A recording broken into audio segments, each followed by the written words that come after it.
Halo, selamat datang di video pembelajaran Ekonomi Pemerintahan Pekan Kedua Modul 2 dan 3. Dalam video ini, kita akan membahas model-model tata pemerintahan dan pelayanan publik yang merupakan bagian penting dari pembelajaran pada modul 2 dan 3. Harapannya, setelah mengikuti video ini, Anda bisa lebih memahami bagaimana pemerintah bekerja dalam mengatur negara serta bagaimana pelayanan publik diberikan dan dinilai. Sebelum masuk dalam materi, mari kita lihat terlebih dahulu tujuan pembelajaran. Dalam modul ini diharapkan mahasiswa dapat menjelaskan fase-fase pemerintahan, mengenali model-model pemerintahan, membedakan konsep good dan bad governance, memahami konsep dan kualitas pelayanan publik, serta mengidentifikasi model pelayanan publik di Indonesia. Sebagaimana kita ketahui, pemerintahan tidak selamanya sama, melainkan berkembang seiring dengan waktu. Ada 4 fase perkembangan pemerintahan yang dirasa cukup penting. Yang pertama adalah saat pemerintah hanya mengabdi kepada kekuasaan.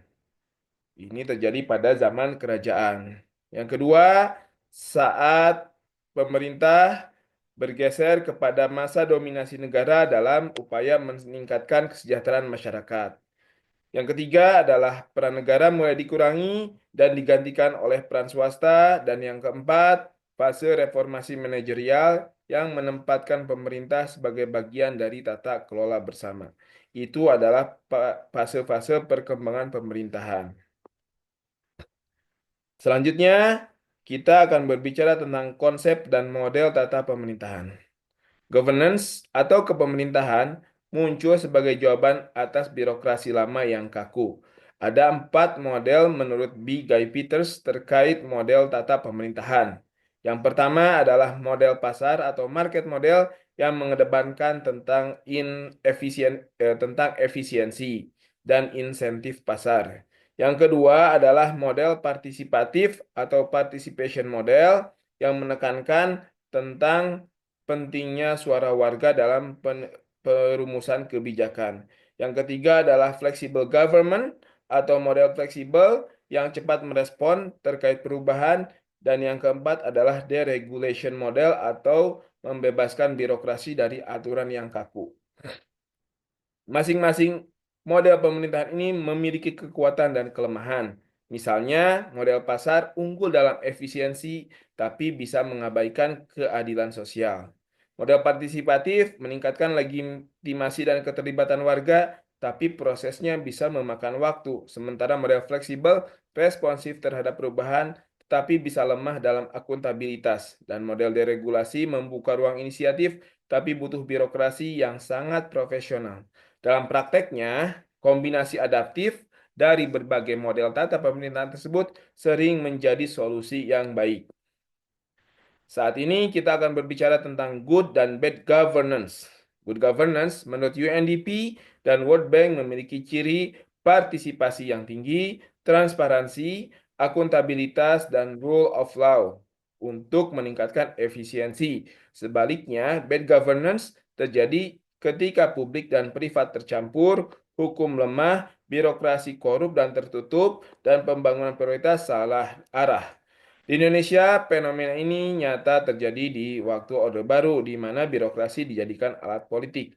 Namun, sejak reformasi, kita sudah melangkah menuju ke arah kebaikan, ke arah yang lebih baik dengan lahirnya KPK, penguatan sistem UASN, layanan publik berbasis digital seperti OSS, dan kebijakan SPBE atau sistem pemerintahan berbasis elektronik.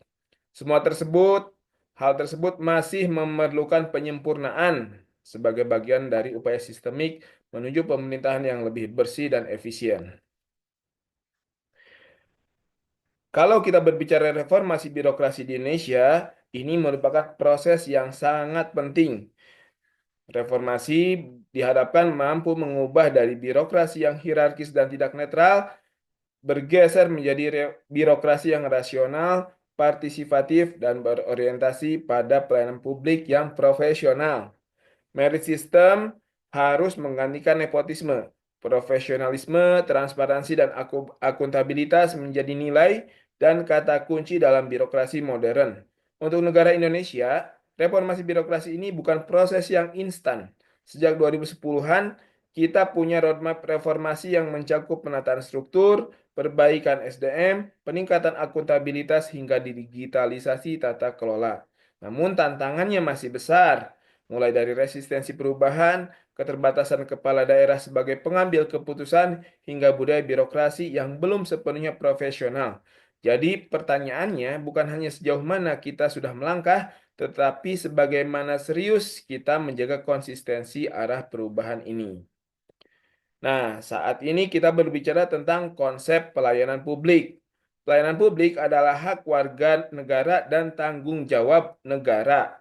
Mutu layanan tidak hanya diukur dari output, tetapi bagaimana pengalaman warga dalam mengakses layanan. Apakah mudah, aman, bisa diandalkan, mendapat perhatian personal, dan apakah warga memiliki pengaruh dalam proses pelayanan tersebut.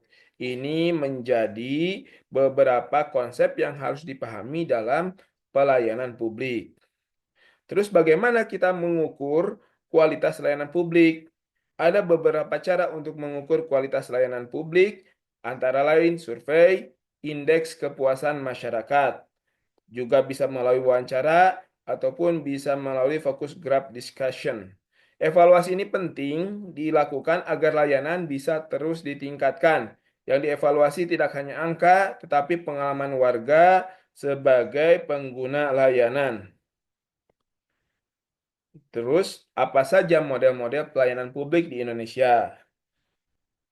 Di Indonesia, model pelayanan publik ini mengalami beberapa perkembangan, mulai dari pelayanan model birokratis yang sifatnya kaku dan profesional, dan juga sifatnya hierarkis, terus bergeser kepada model responsif yang berbasis kebutuhan warga dan juga model kolaboratif yang mengoptimalkan kolaborasi antara kemitraan pemerintah, swasta, dan juga masyarakat. Dan saat ini kita juga terus bergeser menuju ke model inovatif atau model digital yang memastikan bahwa layanan publik bisa dilaksanakan dengan semakin baik melalui e-government, SP4N, lapor, dan online single submission. Ini memang masih perlu banyak penyempurnaan, tapi yang jelas kita melangkah ke arah yang jauh lebih baik dari sebelumnya. Untuk kesimpulannya, penting dipahami bahwa tata pemerintahan dan layanan publik bukan hanya urusan pemerintah, melainkan kolaborasi dari semua elemen masyarakat. Untuk mahasiswa, sebagai warga negara juga memiliki peran penting untuk mendorong layanan publik yang adil dan demokratis. Sehingga mudah-mudahan apa yang menjadi pengetahuan teman-teman hari ini bisa berpengaruh kepada peningkatan reformasi birokrasi. Terima kasih, demikian yang dapat saya sampaikan.